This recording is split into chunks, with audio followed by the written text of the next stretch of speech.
Salvador, bienvenido, buen día, ¿cómo estás?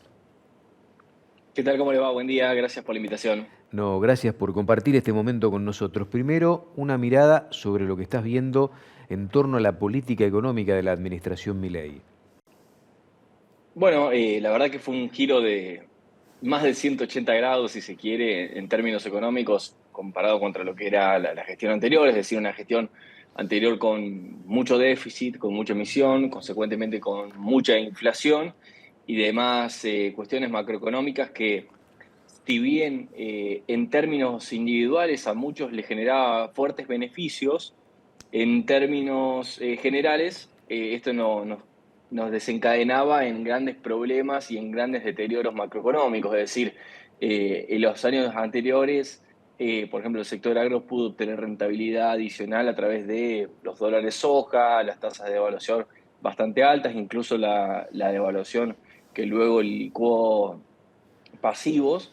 Y bueno, ahora estamos en un escenario completamente distinto, donde tenés un gobierno que busca cumplir a rajatabla con un superávit fiscal, a modo que la emisión por ese lado está cerrada. La emisión por los intereses de los famosos LELIQs, que luego fueron pases y demás, también está cerrada. Entonces, tenés un cambio de escenario completamente distinto y un gobierno que te dice que la devaluación no va a existir y la búsqueda de competitividad va a tener que ser por otro lado. Sin embargo, mirando los números agro, estamos ante una campaña que deja sus dudas en cuanto a rentabilidad y bueno, lógicamente eso comienza a hacer algo de ruido, sobre todo en órbitas de que es uno de los sectores más dinámicos y más competitivos de la economía argentina. Es decir, si tenemos allí algunas dudas, algunos posibles tropiezos en términos de rentabilidad, por ejemplo, el planteo de soja estaba dando muy fino, incluso negativo. Es decir, si para un sector tan dinámico y tan competitivo ya el número comienza a apretar, bueno, allí hay que trabajar no solamente con la competitividad propia, la competitividad tranquera adentro, si se quiere, sino también, bueno, en términos impositivos, costos laborales, costos burocráticos que nos hacen también perder competitividad. Es decir, el sector agro tiene un fuerte peso del Estado sobre su actividad y justamente es lo que le quita también rentabilidad. Es decir, el sector hoy se está planteando más baja de derechos de exportación que otra Sí, cosa. tal cual. El tema de retenciones te iba a decir, vos lo cerraste perfecto. Lo que está pidiendo el productor a través de la dirigencia es, bueno, te acompañamos, tenemos paciencia, los números no cierran, hace un proyecto de baja por lo menos progresiva de retenciones, cosa que no estamos viendo. ¿Se podrá ver en algún momento en tanto y en cuanto estos números de la macroeconomía se vayan acentuando por lo que busca el gobierno, no? Yo tiendo a pensar de que sí, es decir, por lo menos no veo a un gobierno incumpliendo descaradamente con su palabra en términos de plazo.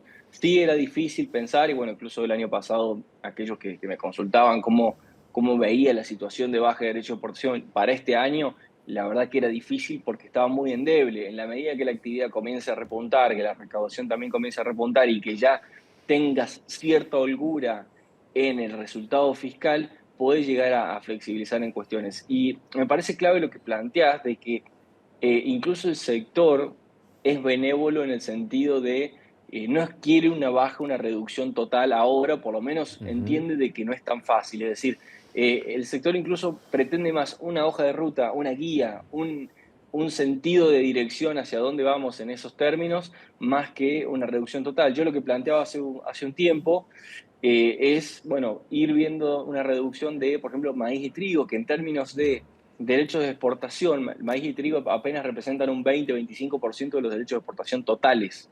¿Sí? Entonces, en términos fiscales, eso no pega tanto y al mismo tiempo, no solamente oxigenás la actividad agropecuaria, porque en definitiva es un número muy interesante el que se pierde el productor vía derechos de exportación, sino también le das este sentido de, ok, ese es el rumbo al que estamos yendo, eso hacia dónde queremos ir. Me parece que el gobierno va a intentar cumplir con su palabra, lo que sí, bueno, la cuestión allí es en materia de tiempos. Tenemos un año 2025 que se juegan las elecciones de medio término, entonces pensábamos más bien algo más contundente para 2026, quizás sí 2025 con alguna leve noticia como lo que comento, es decir, que en Ujú. términos macroeconómicos y fiscales no sea de tanta significancia. Salvador, en este contexto de reordenar las cuentas públicas, está muy deprimido el consumo. Por ejemplo, lo vemos en el consumo de carne, esta cuestión que frena mucho todo el movimiento de lo que es, o no lo frena, pero genera números muy negativos en los feedlots, en los engordes. Y eso depende mucho del poder adquisitivo que tenga el consumidor habitual, que está cada vez consumiendo menos carne. ¿Cómo puede ser que achicando el gasto de la forma que se está achicando, el consumidor pueda recuperar poder adquisitivo para, por ejemplo, en un eslabón de la economía que es el consumo de carne, se pueda revertir esa situación? Y eso principalmente va a estar dado por una recuperación de salarios reales, que es un poco lo que se está viendo, siempre de manera paulatina. Entonces, por allí los tiempos de las propias actividades tienden a estar desincronizados con los tiempos macro, entonces eso genera cierta rigidez y es lógico y también una pena que así suceda, pero en definitiva eso existe. Los salarios se están recuperando en términos reales. Bueno, a finales de la semana pasada el INDEC publicó datos para agosto y van a seguir saliendo datos para también más actualizados de septiembre y que van a marcar esa cierta recuperación. Entonces eso te va a permitir algún margen extra para, por ejemplo, consumo de carne, una carne que recuperó fuerte en términos reales a principios de año, ¿sí? Primer trimestre, pero luego el precio del gordo se mantuvo relativamente estable y bueno, eso hace que pierda, lógicamente, en términos reales, donde aquellos que tienen su planteo, como bien comentás, a feedlot, tienen sus números un poco más rezagados por el hecho también del costo de materia prima y costo de maíz, que incluso se estaba hablando de un posible recalentamiento si no se daban estas lluvias que tuvimos, por el hecho de que maíz Ajá. podía llegar a faltar un poco a diciembre. Pero va a venir más por el lado de actividad económica, que empieza a recuperar lentamente y paulatinamente y junto con salarios. Uno entiende que justamente la recuperación del consumo tiene que venir de la mano de un crecimiento económico que Argentina no tiene. ¿Cuán- ¿Cuándo, en qué momento es posible que se vea, desde el punto de vista de los números macro, un crecimiento económico en la Argentina, Salvador?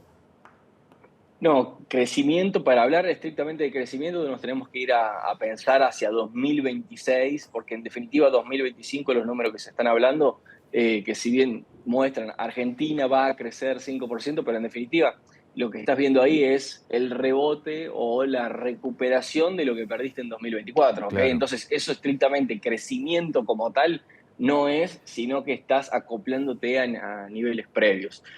Crecimiento estrictamente como se llama, vamos a hablar de eso más para 2026, donde vamos a tener probablemente alguna actividad más vigorosa en la medida de que bueno, las medidas del gobierno también lleguen a buen puerto, que por lo menos por el momento no parecerían generar grandes dudas con respecto a eso. Sí hay algunas señales, si se quiere, de alarmas, ¿no? Yo no lo pongo en términos tan drásticos de cisnes negros o lo que se llame, pero que despiertan algunas dudas, como el tipo de cambio real, que eso ya entre varios analistas te va comentando, es decir, un tipo Ujú. apreciado donde este tipo de cambio, por ejemplo, para el agro, con la misma presión tributaria, es un poco incompatible, si se quiere. ¿Por qué? Bueno, le estoy comentando, por ejemplo, de que para el año que viene los márgenes son negativos. Me parece que la mejor manera de ver eso es que agarrar un sector dinámico, agarrar un sector competitivo. Y si ese sector está con problemas, bueno, ahí tenés para trabajar. El gobierno dice, no vamos a ir a una devaluación, lo cual me parece lógico, o por lo menos entendible dentro de la dinámica del gobierno, y que vamos a ganar competitividad a través de desregulaciones, baja de impuestos y Ujú. demás. Bueno, el escenario es que vos estás en A y para llegar a B, que es el escenario competitivo, necesitas tiempo. Lo que el gobierno, el bache o si se quiere, el desafío que tiene es tiempo para lograr esa competitividad vía baja de impuestos. Pero sí, crecimiento vamos a pensarlo más de manera generalizada, si se quiere, para 2026, 2025. Si bien la actividad va a repuntar, a recuperar eso, no es estrictamente crecimiento. Dos cortitas, Salvador, no te las puedo dejar de hacer. ¿Cuándo Argentina podrá salir del cepo cambiario? Bueno, esa es la pregunta más recurrente, si se quiere, dentro de lo que son No, sí, disertaciones y conferencias. no somos nada originales en este aspecto. No, no, pero está bien, está bien. Es una de las grandes preguntas que hoy se dan.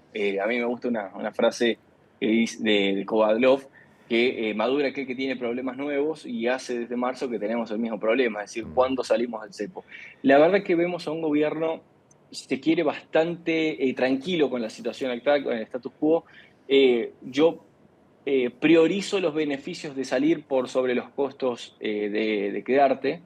Entonces, me parece que esta baja de brecha y demás, no digo de salir ya, pero sí valoro la intención de ir quitando regulaciones paulatinamente, aunque sea para encontrar, si se quiere, un valor original y un valor natural del tipo de cambio financiero, por ejemplo. Pero bueno, más allá de eso, nosotros pensamos en un gobierno que su principal objetivo es desinflacionario, donde una salida del cepo ellos entienden de que les puede generar algo de inflación y que es justamente lo que no quieren, donde el partido ya pasa a ser más político que económico. Entonces, es un gobierno que va a postergar o por lo menos intentar ser lo más gradualista posible en esto.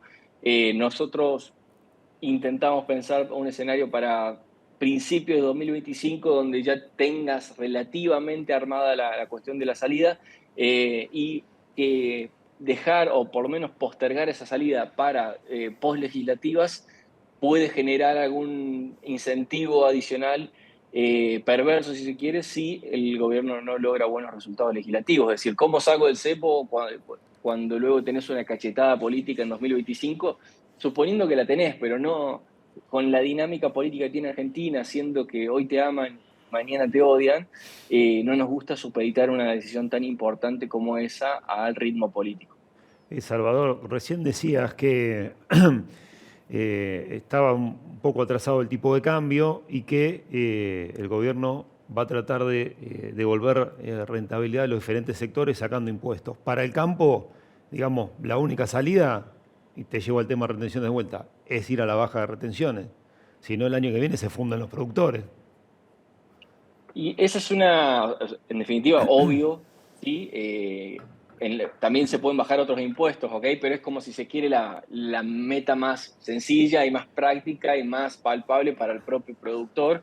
Y además que se trata de un perjuicio arbitrario a un sector particular, es decir, no es que impuesto a las ganancias que, por ejemplo, afecta a todos. Esto es un perjuicio sectorial y que sí, a ver, el tipo de cambio hoy no vemos, por ejemplo, que vaya a haber una devaluación brusca ni mucho más, no necesariamente significa que esté trazado, sino lo que el gobierno dice es, bueno, estamos Ah, en el bien. punto A, queremos llegar a B vía reducción de impuestos. Necesitas tiempo en el medio. Eh, el tema crucial ahí es eso, es ver que un sector tan dinámico como es el campo y competitivo tiene algunos problemas para generar competitividad, tiene algunos problemas de rentabilidad. Entonces, atacar vía derechos de exportación, ojalá que sea lo antes posible, pero no vemos aún efectos Bien. inmediatos en el corto plazo. Y ahora sí, la última, Salvador. ¿A qué nivel, a qué porcentaje de inflación va la Argentina en los próximos meses o a partir de este mes?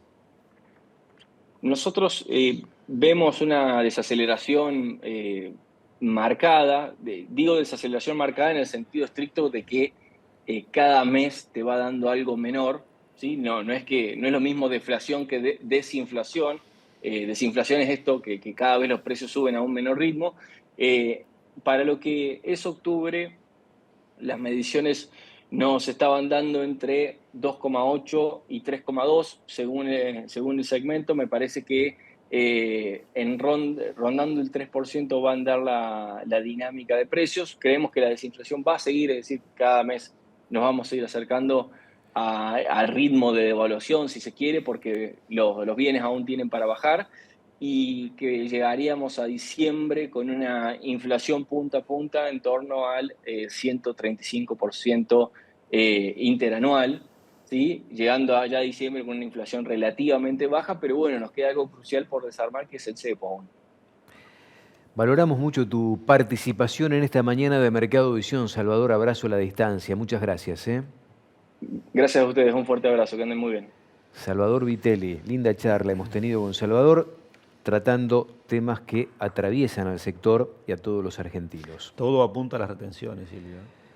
Hay Es lo tiempos, es pero lo que todo están apunta a las pidiendo los retenciones. productores a través de las gremiales, ¿no? Con mucha paciencia todavía hacia este gobierno, pero diciéndole, ojo, porque los números no dan y la única alternativa que tenemos es que por lo menos nos den un proyecto de baja organizada de los derechos de exportación para que nuestra actividad sea sustentable.